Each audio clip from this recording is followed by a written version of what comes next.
কলকাতায় যথাযোগ্য মর্যাদায় উদযাপিত হল বাংলাদেশের মহান বিজয় দিবস। প্রতিবেশী দেশের ৫৩তম বিজয় দিবস উপলক্ষে সোমবার সকাল থেকেই ভারতীয় সেনাবাহিনীর পূর্বাঞ্চলীয় সদর দপ্তর কলকাতার ফোর্ট উইলিয়ামে ছিল নানা আয়োজন। অনুষ্ঠানে বিশেষ অতিথি হিসেবে উপস্থিত ছিলেন পশ্চিমবঙ্গের রাজ্যপাল সিভি আনন্দ বোস, ভারতীয় সেনাবাহিনীর পূর্বাঞ্চলীয় শাখার প্রধান লেফটেন্যান্ট জেনারেল রামচন্দ্র তিওয়ারি। উপস্থিত ছিলেন বাংলাদেশ থেকে আগত মুক্তিযোদ্ধা, সশস্ত্র বাহিনীর সদস্য এবং তাদের পরিবারের সদস্য মিলিয়ে ১৭ জনের একটি প্রতিনিধি দল। বাংলাদেশ প্রতিনিধি দলের নেতৃত্বে ছিলেন ব্রিগেডিয়ার জেনারেল মোহাম্মদ আমিনুর রহমান। ভারতীয় সেনাবাহিনী, ভারতীয় জনগণ আমাদেরকে যে সাপোর্ট করেছিলেন, যে মিলিটারি সহায়তা দিয়েছিলেন, তার জন্য আমরা অত্যন্ত কৃতজ্ঞ ভারতের প্রতি, ভারতীয় সেনাবাহিনীর প্রতি। এবং যে বন্ধুত্ব রচিত হয়েছে সেই তখন থেকেই আমরা নিশ্চিত এই বন্ধুত্বটা আজীবন চলবে, পৃথিবী যতদিন থাকবে। This day marks the liberation of people from oppression. Eternal vigilance is a price of freedom. Our brothers and sisters in Bangladesh established nobody can be kept under subjugation forever. Indian armed forces played a stellar role in the decisive victory in 1971. We are all encouraged by the brave hearts of India. We are all inspired by them and we wish them best. সকালে fort উইলিয়ামের মূল ফটকের কাছে অবস্থিত বিজয় স্মারক স্মৃতিস্তম্ভে শহীদদের প্রতি শ্রদ্ধার্ঘ্য নিবেদন করেন ভারতের সাবেক স্থল সেনা প্রধান জেনারেল শঙ্কর রায় চৌধুরী, স্থল সেনাবাহিনীর পূর্বাঞ্চলীয় প্রধান লেফটেন্যান্ট জেনারেল রামচন্দ্র তিওয়ারি এবং দেশটির ৩ বাহিনীর কর্মকর্তারা। বাংলাদেশ প্রতিনিধি দলের পক্ষে শহীদ স্মৃতিতে শ্রদ্ধার্ঘ্য নিবেদন করেন মেজর জেনারেল আব্দুস সালাম চৌধুরী এবং ব্রিগেডিয়ার জেনারেল মোহাম্মদ আমিনুর রহমান। সবশেষে শ্রদ্ধার্ঘ্য নিবেদন করেন পশ্চিমবঙ্গের রাজ্যপাল।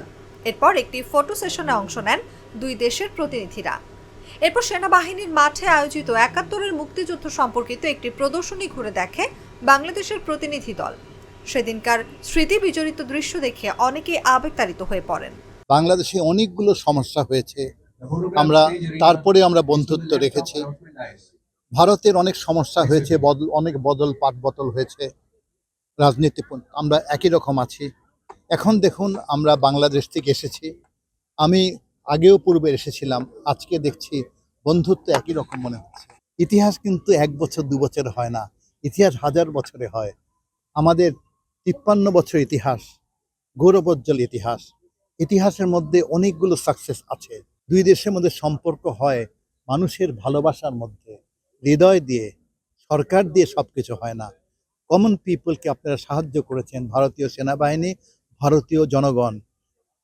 ৯৮,৯৯,৩০৫ জন শরণার্থী ভারতে আশ্রয় গ্রহণ করেছিলেন। তাদেরকে ভারতীয় সরকার, ভারতীয় জনগণ বাঁচিয়ে রেখেছে, চিকিৎসা দিয়েছে, খাবার দিয়েছে। আমরা কেমন করে ভুলি সেটা? ইতিহাসের অনেক সময় মোড় ঘুরে যায়, টার্নিং পয়েন্ট হয়ে যায়। এটা সত্য না যে এটা permanent. History is a fascinating entertainer, but a very poor teacher.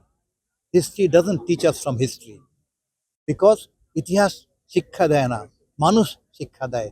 মানুষের মন যদি ঠিক থাকে, জনগণের মন ঠিক থাকলে আমাদের মধ্যে কোনো সম্পর্ক থাকবে না।